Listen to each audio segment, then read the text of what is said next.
Bonjour tout le monde, j'espère que vous allez bien. Donc dans cette vidéo, nous allons voir un peu l'actualité sur eToro. Donc qu'est-ce qu'il s'est passé d'important là dans les dernières semaines? Il s'est passé quand même quelque chose d'assez important. Donc en fait, eToro a été enregistré à l'AMF en tant que PSAN, donc prestation de services sur actifs numériques. Donc on va voir ensemble qu'est-ce que ça change pour les utilisateurs d'eToro. Donc déjà, cette régulation à l'AMF en tant que PSAN, c'était souvent critiqué par les anti-eToro. Donc on disait souvent que eToro ce n'est pas fiable parce que ce n'est pas enregistré à l'AMF, donc en France. Donc maintenant c'est le cas, donc c'est pas mal, ça va améliorer leur image et donner un peu plus confiance aux gens encore. Donc qu'est-ce que ça a changé clairement pour les utilisateurs? Alors là, ça a changé quelque chose sur les crypto-monnaies sur eToro. Donc avant sur eToro, donc quand on achetait des crypto-monnaies, on les achetait en CFD. Donc en fait c'était une copie, ce n'était pas le cours, enfin ce n'était pas des crypto-monnaies officielles. Quand on achetait par exemple pour 100 € de Bitcoin, on n'avait pas les Bitcoins en réel. C'était une copie. Là grâce à ça, maintenant on va pouvoir vraiment investir sur des vraies crypto-monnaies mais plus sur des CFD. Donc on va aller voir ça sur la plateforme. Donc là je suis sur Bitcoin, je fais investir. Et là, du coup, je suis sur achat et on voit, je suis bien sur des actifs normaux. Je ne suis plus sur du CFD. Par contre, ils ont aussi retiré les effets de levier. Et ce que l'on peut voir aussi, c'est qu'on n'a pas de frais journaliers et de week-end. Bien sûr, si vous passez sur vente, là, vous repasserez quand même en CFD, avec des frais journaliers et de week-end.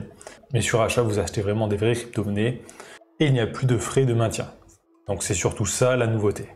Par contre aussi, pour les personnes qui avaient déjà des crypto-monnaies dans leur portefeuille, il va falloir faire quelque chose avant le 1er août pour ne pas payer des frais.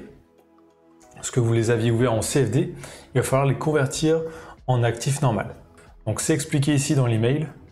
Donc je vous laisserai faire pause pour le lire si vous ne l'avez pas reçu. Donc en gros ici, nous vous informons également qu'à partir du 1er août 2022, eToro commencera à prélever des frais de roulement sur toutes les positions CFD à l'achat long sur les cryptos sans effet de levier. Donc à un taux de 20% par an.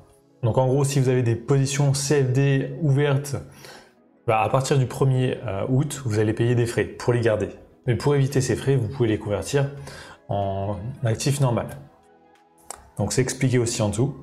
Donc là, comment puis-je convertir mes positions CFD à crypto? Donc là, ils disent on doit les fermer et les rouvrir immédiatement. Donc normalement, c'est dans les 30 minutes, je crois. Donc c'est bien pour les positions CFD sans effet de levier. Si vous aviez des effets de levier, ça ne fonctionnera pas. Parce que si vous avez des effets de levier, vous aviez déjà de toute façon des frais journaliers. Alors que sans effet de levier, vous n'en aviez pas. Donc là, ils disent qu'il faut noter la valeur des positions en unités. Donc vraiment ici. Et pas en dollars. Il faut fermer le trade. Donc fermer manuellement la position. Et ouvrir immédiatement une nouvelle position avec la même valeur. Donc la même valeur en unités. Si vous mettez une unité différente, ça ne fonctionnera pas.